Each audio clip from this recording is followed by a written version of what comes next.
Hi friends, നിങ്ങൾക്ക് MATRIXLAB ചാനലിലേക്ക് സ്വാഗതം. ഇന്ന് നിങ്ങൾ ചിലർ റിക്വസ്റ്റ് ചെയ്തൊരു വീഡിയോ ചെയ്യാൻ പോകുന്നത്. അപ്പോൾ ഇന്ന് നമ്മൾ ഉണ്ടാക്കുമ്പോൾ നമ്മൾ ദീപാവലിക്ക് മറ്റ് ആഘോഷങ്ങൾക്ക് ഉപയോഗിക്കുന്ന മേശപ്പൂ അല്ലെങ്കിൽ പൂക്കുറ്റി എന്നൊക്കെ അറിയപ്പെടുന്നൊരു സംഭവമാണ്. അപ്പോൾ ജസ്റ്റ് എങ്ങനെയാണ് ഇത് വർക്ക് ചെയ്യുന്നതെന്ന് അറിയാൻ വേണ്ടി മാത്രമാണ് ഈ വീഡിയോ. ശരിക്കും ഇത് ഉണ്ടാക്കുന്നത് ശരിക്കും അപകടം പിടിച്ചൊരു പരിപാടിയാണ്. നിങ്ങൾ ആരും ഇത് ആവർത്തിക്കാൻ ശ്രമിക്കരുത്. അപ്പോൾ നമുക്ക് മേശപ്പൂ ഉണ്ടാക്കാൻ വേണ്ടിയിട്ട് ആദ്യം വേണ്ടത് മേശപ്പൂവിൻ്റെ ഷേപ്പിലുള്ള ഒരു ചെറിയ കാർഡ്ബോർഡോ മറ്റ് പേപ്പറോ മറ്റോ ഒക്കെ വെട്ടിയെടുത്തിട്ടുള്ള ഒരു കോൺ ഷേപ്പാണ്. ഈ കോൺ ഷേപ്പിൻ്റെ അകത്തോട്ടാണ് നമ്മൾ ഈ കത്തുന്ന മരുന്ന് നിറയ്ക്കാൻ പോകുന്നത്. അപ്പോൾ ഇതിൽ നിറയ്ക്കുന്ന മരുന്നിൻ്റെ റേഷ്യോ എന്ന് പറഞ്ഞാൽ 3:2:1 റേഷ്യോയിൽ പൊട്ടാസ്യം നൈട്രേറ്റും അലൂമിനിയം പൗഡറും സൾഫർ പൗഡറുമാണ്. അപ്പോൾ ഇത് മൂന്നും നമ്മൾ നല്ല രീതിയിൽ മിക്സ് ചെയ്യും. അപ്പോൾ ഇവിടെ ഞാൻ പൊട്ടാസ്യം നൈട്രേറ്റ് 30 ഗ്രാമാണ് എടുക്കുന്നത്, 20 ഗ്രാം അലൂമിനിയം പൗഡറും 10 ഗ്രാം സൾഫർ പൗഡറുമാണ്. അപ്പോൾ ഇത് വളരെയധികം പതുക്കെ കത്തുന്ന ഒരുതരം ഫ്ലാഷ് പൗഡർ മിക്സറാണ്. അപ്പോൾ ഇത് നല്ല രീതിയിൽ ഇത് മിക്സ് ചെയ്ത് കഴിഞ്ഞാൽ മാത്രമേ നേരെ കത്തൂ, ഇല്ലെങ്കിൽ ഇത് കത്തില്ല. അപ്പോൾ നമ്മൾ നല്ല രീതിയിൽ ഈ 3 ചേരുവകൾ കൊണ്ട് നല്ല രീതിയിലൊന്ന് മിക്സ് ചെയ്യാം. അപ്പോൾ ഇവിടെ നമ്മൾ ചേർത്ത പൊട്ടാസ്യം നൈട്രേറ്റ് ഓക്സിഡൈസർ, അതായത് ഓക്സിജൻ കത്താനുള്ള ഓക്സിജൻ കൊടുക്കുന്ന കെമിക്കലായിട്ടും അലൂമിനിയം പൗഡർ ഈ കത്തുന്ന ഇന്ധനമായിട്ടും അതുപോലെ സൾഫർ കത്താൻ സഹായിക്കുന്ന മറ്റൊരു രാസവസ്തുവായിട്ടുമാണ് പ്രവർത്തിക്കുന്നത്. അപ്പോൾ ഇത് മൂന്നും നമ്മൾ മിക്സ് ചെയ്യുമ്പോൾ ഇതിൻ്റെ തീ എന്ന് പറയുന്നത് ശരി കൺട്രോൾ ആയിട്ടുള്ള രീതിയിൽ കത്തും. ഈ അലൂമിനിയം കത്തുന്നതുകൊണ്ട് തന്നെ വളരെ ബ്രൈറ്റ് ആയിട്ടുള്ള വെളിച്ചമായിരിക്കും ഇത് പുറത്ത് വരുന്നത്. നമ്മുടെ മിക്സ് ചെയ്ത് കഴിഞ്ഞിരിക്കുകയാണ്. ഇനി ഇത് നമുക്ക് ടെസ്റ്റ് ചെയ്ത് നോക്കാം.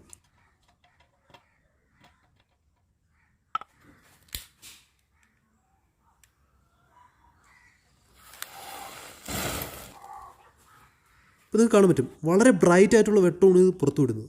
അപ്പം നമുക്ക് നമ്മുടെ പൗഡർ നമ്മൾ ഈ കോൺ ഷേപ്പിൽ നമ്മൾ ഉണ്ടാക്കി വെച്ചിരിക്കുന്ന കാർഡ്ബോർഡ് കോൺ ഷേപ്പിലേക്ക് നിറയ്ക്കാം. ഇത് നിറയ്ക്കുമ്പോൾ നല്ല രീതിയിൽ വളരെയധികം പാക്കായിട്ടാണ് നിറയ്ക്കാനുള്ളത്. കാരണം എന്ന് പറഞ്ഞാൽ ഇതിൻ്റെ അകത്ത് എയർ ബബിൾ ഉണ്ടായിക്കഴിഞ്ഞാൽ അത് പെട്ടെന്ന് കത്താനുള്ള സാധ്യതയുണ്ട്. അതുകൊണ്ട് ഇങ്ങനെ പെട്ടെന്ന് കത്താതെ പതുക്കെ കത്തി മുകളിലേക്ക് ഇങ്ങനെ ഒരുമാതിരി ഈ ഫൗണ്ടൻ കണക്ക് പോകാൻ വേണ്ടിയിട്ട് വളരെയധികം കട്ടിക്ക്, അതായത് വളരെ കട്ടിക്ക് വേണം ഇതിനെ മരുന്നിൻ്റെ അകത്ത് നിറച്ച് വയ്ക്കാൻ.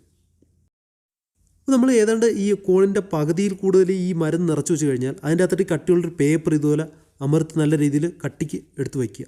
നമ്മൾ ചെളിമണ്ണ് ഇതിൻ്റെ അകത്ത് നിറച്ച് വെച്ചതിന് ശേഷം അത് നല്ല രീതിയിൽ അടിച്ചമർത്തിയതിന് ശേഷം ഇതിൻ്റെ സൈഡ് വശങ്ങളിലുള്ള ആ ഒരു ബാക്കിയുള്ള പേപ്പർ അകത്തേക്ക് വെച്ചതിന് ശേഷം നല്ല രീതിയിൽ വളരെ ടൈറ്റായിട്ടുള്ള രീതിയിൽ അത് അടച്ചു വയ്ക്കണം. വളരെ ടൈറ്റായിട്ടുള്ള രീതിയിൽ ഇതിൻ്റെ അകത്ത് അടച്ച് വച്ചില്ലെങ്കിൽ ഇതിൻ്റെ അകത്തുള്ള മരുന്ന് കത്തുമ്പോൾ ഈ പുറകിൽ കൂടെ തെറിച്ച് പോകാനുള്ള സാധ്യതയുണ്ട്. അതായത് നിങ്ങളുടെ മേശപ്പൂ പരാജയപ്പെടും, നല്ല രീതിയിൽ വർക്ക് ചെയ്യില്ല. അതിനുശേഷം നമ്മൾ ഇതിൻ്റെ അകത്തുനിന്ന് തീ പോകാനുള്ള ഭാഗം ചെറുതായിട്ടൊന്ന് കട്ട് ചെയ്ത് മാറ്റി കൊടുക്കും. എന്നിട്ട് അതിന് നല്ലൊരു ദ്വാരം ഉണ്ടാക്കി കൊടുക്കണം. ഈ ദ്വാരം ചെറുതായി കഴിഞ്ഞാൽ പോലും ഇത് വർക്ക് ചെയ്യില്ല. ഇനി അതിൻ്റെ അകത്തേക്ക് തിരി എടുത്ത് വെച്ച് കൊടുക്കുമ്പോഴേക്കും നമ്മുടെ മേശപ്പൂ തയ്യാറായി കഴിഞ്ഞിരിക്കുകയാണ്. അപ്പോൾ ഇതൊരു രണ്ടാമത് ഒരെണ്ണം കൂടെ നമുക്ക് ഉണ്ടാക്കി വയ്ക്കാം. ഇനി നമുക്ക് നമ്മൾ ഉണ്ടാക്കിയ മേശപ്പൂ വർക്ക് ചെയ്യുമോ ഇല്ലയോ എന്ന് നോക്കാം. ഓക്കെ, നമുക്ക് കത്തിച്ച് നോക്കാം.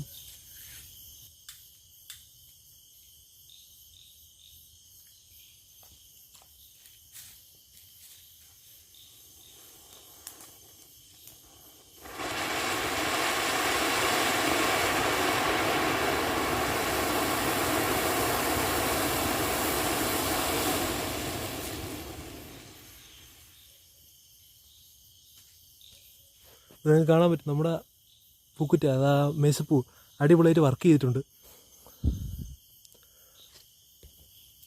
നമുക്ക് രണ്ടാമത്തെ വെച്ച് നോക്കാം. ഇതിൻ്റെ അടിവശം നല്ലതായിട്ട് ശരിയാക്കാൻ നമുക്ക് കഴിഞ്ഞില്ല. കുഴപ്പമില്ല, അങ്ങനെ മറിഞ്ഞു വീഴായിരുന്നു ആദ്യം.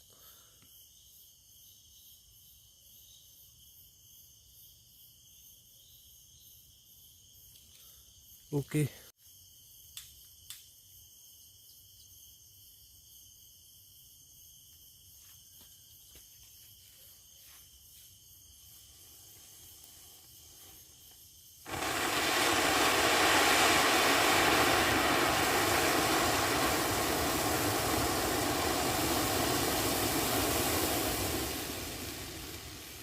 ഇത് മാർക്കായിരിക്കുകയാണ്. അപ്പോൾ സുഹൃത്തുക്കളെ, നമ്മൾ ഉണ്ടാക്കിയ മേശപ്പൂ വളരെ നല്ല രീതിയിൽ വർക്ക് ചെയ്തിരിക്കുകയാണ്.